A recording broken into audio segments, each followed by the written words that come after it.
αζαλέα.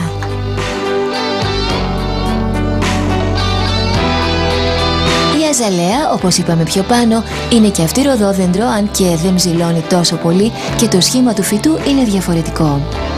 Τα φύλλα του δεν είναι τόσο δερματώδη και είναι ελαφρώς πιο ανοιχτόχρωμα. Τα λουλούδια της είναι απλά, μικρά ή μεγάλα, ή μικρά με διπλά πέταλα και διπλά άνθη. Και οι αζαλέες και τα ροδόδεντρα ανθίζουν κατά το δεύτερο χρόνο.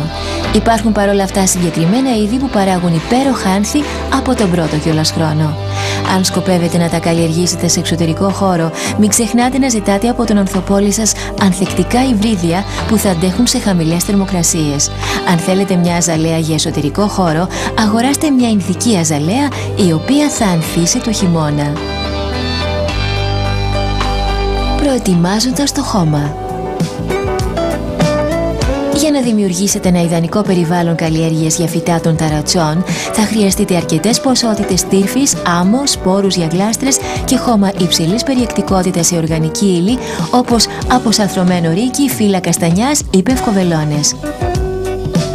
Δεν χρειάζεται να κάνουμε πολύπλοκα λιπάσματα για να φτιάξουμε χώμα ώστε να ευδοκιμήσουν τα ροδόδεντρα και οι αζαλέες μας.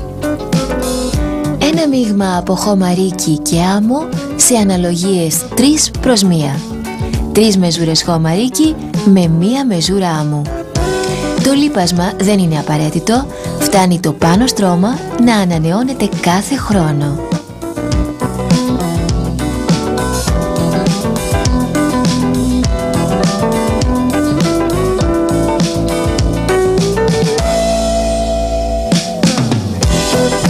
Φύτεμα. Υπάρχει ένας αριθμός από απλούς κανόνες που πρέπει να ακολουθήσουμε όταν φυτεύουμε αζαλέες. Πρώτα απ' όλα πρέπει να ξεκινήσουμε με ένα στρώμα από βότσαλα, πάχους 2 με 3 εκατοστά για να διασφαλίσουμε την καλή αποστράγγιση.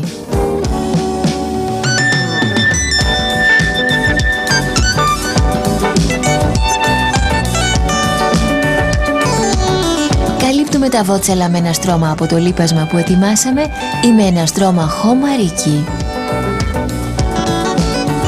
Η γλάστρα δεν πρέπει να είναι πάρα πολύ μεγαλύτερη από το αρχικό δοχείο του φυτού. Φυτά που έχουν αγοραστεί από φυτόριο για να αναπτυχθούν στη βεράντα ή το μπαλκόνι πρέπει να έχουν ύψος τουλάχιστον 25 με 30 εκατοστά. Η νέα γλάστρα δεν πρέπει να έχει μεγαλύτερη διάμετρο από 25 εκατοστά. Οι αζαλέες αναπτύσσονται καλύτερα μόνες σε γλάστρα.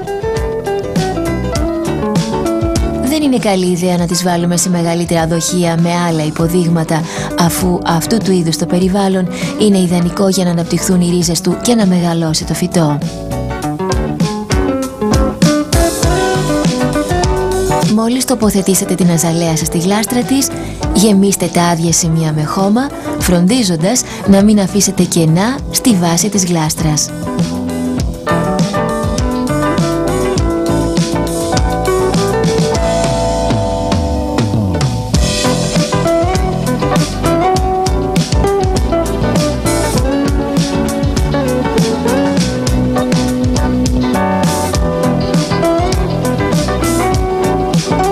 Πατήστε το χώμα καλά, ώστε οι ρίζες να πάρουν μια καλή δόση από το νέο χώμα και το φυτό να αποκτήσει σταθερότητα.